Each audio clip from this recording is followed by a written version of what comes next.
Workplace stress is becoming increasingly common, but it's something many of us often keep quiet, or don't know what to do about, or even where to turn for help.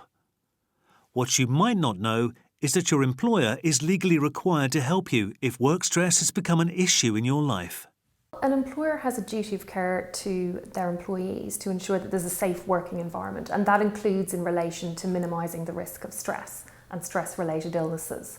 There are a lot of things that employers can do to try and manage stress in the workplace. One of the first things they might want to do is to conduct a stress audit to find out what is causing employees stress, and they could even do that on an anonymous basis so that employees feel free to be frank in their answers. It's also important then to look at things like patterns of sickness absence, and return to work interviews can be very helpful for trying to find out what the underlying cause of absence may be, because we know that employees don't always report stress as the reason that they're out sick.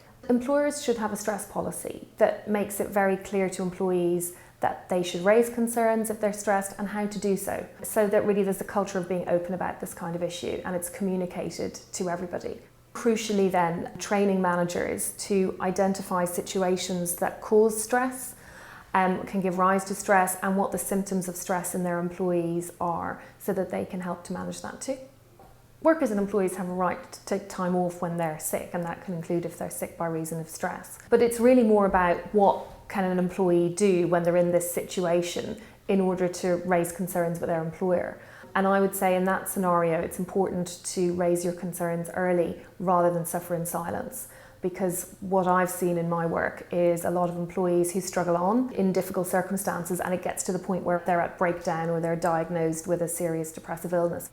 It's important to speak out, whatever is happening, and to try and raise your concerns, often informally at an early stage. So you can speak to your line manager. If the line manager doesn't want to take action or is the cause of the problem, perhaps, then do speak to HR, talk to your union rep or other employee rep. You can seek advice from the Citizens Advice Bureau, indeed ACAS, or you can seek specialist legal advice from an employment lawyer.